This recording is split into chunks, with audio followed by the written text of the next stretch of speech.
खबर निकल कर आई है एचसीएल टेक के लिए। दरअसल देखें तो उन्होंने एक एक्विजिशन किया है 1427 करोड़ में। और लंबे समय से हम कह रहे हैं कि आईटी कंपनियां एआई में निवेश नहीं कर रही, उन्होंने बड़े मौके गवा दिए। अब एचसीएल टेक की तरफ से आप देखें तो तकरीबन 10.46% स्टेक की जो खरीदारी है सर्वम एआई में 1427 करोड़ में खरीदारी की गई है। और इसी के बाद ये जो इन्वेस्टमेंट इन्होंने किया है तो इस सर्वम एआई की जो वैल्यूएशन है ये तकरीबन 1.5 यूएस बिलियन डॉलर के आसपास यहाँ पर आपको देखने को मिली है।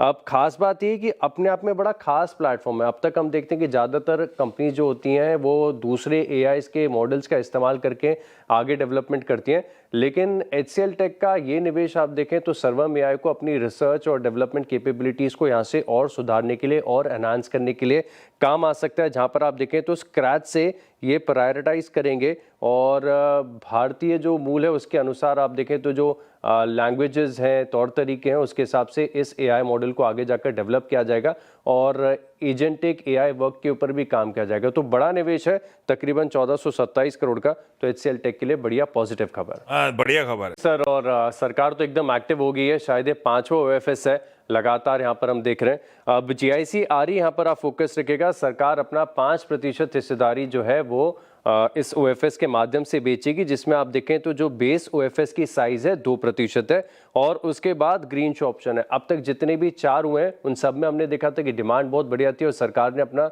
ग्रीन शू ऑप्शन एक्सरसाइज किया, तो यहाँ पर भी वैसे ही एक्सपेक्टेड देखने को मिल सकता है। हालांकि कल की क्लोजिंग के लिहाज से आप देखें तो जो फ्लोर प्राइस है ये 352 रुपये प्रति शेयर ये तय किया गया है और 387.25 ये कल की क्लोजिंग, यानी ऑलमोस्ट 9% का डिस्काउंट यहाँ पर है।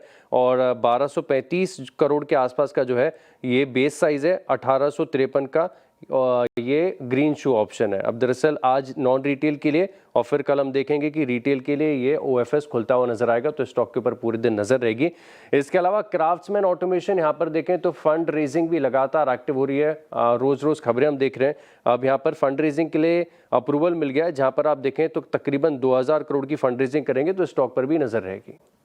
बंधन बैंक पर खास नजर रहेंगी। दरअसल आप देखें तो ठीक ठाक खबर यहाँ पर निकल कर आ रही है। 304 करोड़ के जो एनपीएज हैं ये एआरसी को बेचने के लिए तैयारी कर रहे हैं और स्विस चैलेंज मेथड के माध्यम से इसमें यहाँ पर एक खास विकल्प भी दिया जाएगा और इसके चलते अब बैंक अपने एनपीए बेच रही है, पैसा आ जाएगा तो बढ़िया होता है, एसेट क्वालिटी में सुधार देखने को मिलता है, बैलेंस शीट अच्छी हो जाती है, तो बंधन बैंक यहाँ पर फोकस रखेगा। इसके अलावा जीएमआर एयरपोर्ट्स यहाँ पर भी आपको नजर रखनी है। कारण ये है कि इसके अपडेट्स आए हैं और जो ट्रैफिक की डोमेस्टिक ट्रैफिक की ग्रोथ यहाँ पर आपको देखने को मिली, मंथली आधार पर इसमें 8% की बढ़त देखने को मिली। पिछला महीना, पिछला क्वार्टर आप देखें तो पैसेंजर ग्रोथ के लिहाज से बड़ा कमजोर देखने को मिला था। इंटरनेशनल ट्रैफिक एज एक्सपेक्टेड 0.4% की बढ़त यहाँ पर देखने को मिली और क्योंकि उसमें जियोपॉलिटिकल टेंशन का काफ़ी खास योगदान यहाँ पर देखने को मिला है, लेकिन जो पैसेंजर मार्केट 20.4 मिलियन को क्रॉस कर चुका है, तो अपने आप में आंकड़े बढ़िया लग रहे हैं। इसके अलावा अदानी एंटरप्राइजेज यहाँ पर भी आप नजर रखिएगा। एक कोलैबोरेशन उन्होंने किया है जाबिल इंक के साथ। ये यूएस की कंपनी है, तकरीबन 60 साल पुरानी कंपनी है और दोनों मिलकर आप देखें तो डेटा सेंटर की थीम पर कामकाज करते हुए नजर आएंगे। दोनों कंपनीज की अगर आप बैकग्राउंड और प्रोफाइल देखें तो समझ में आ रहा है कि इस बिजनेस के लिए बहुत सेट है और सिनर्जिस्टिक बेनिफिट यहाँ पर आपको देखने को मिलेंगे, तो स्टॉक के लिए पॉजिटिव खबर है। निवा बुपा यहाँ पर भी आप फोकस रखिएगा। कारण यह है कि कल एचएसबीसी ग्लोबल इन्वेस्टमेंट फंड ने और बाकी भी एचएसबीसी के फंड की तरफ से यहाँ पर खरीदारी देखने को मिली है और साथ में आप नज़र रखिएगा खबरें सोर्सेज के माध्यम से निकल कर आ रही हैं कि इसी हफ्ते देखें तो एनएसई का डीआरएचपी ये फाइल हो जाएगा। मच अवेटेड है, काफ़ी लंबे समय से मार्केट इसका इंतजार कर रहा है और कई बार इसकी चर्चा भी देखने को मिली है। तो एक तो कैपिटल मार्केट की थीम है, यानी बीएससी और एमसीएक्स यहाँ पर तो असर देखने को मिलेगा, लेकिन इसी के साथ आप देखें तो आईएफसीआई जो पिछले 2 दिनों में ऑलरेडी सब्सटैंशियली सिग्निफिकेंटली चल चुका है, यहाँ पर फोकस रखेंगे। आईडीबीआई बैंक है, एलआईसी है और एसबीआई जिनके पास इनका स्टेक है, इसका असर यहाँ पर देखने को मिलेगा।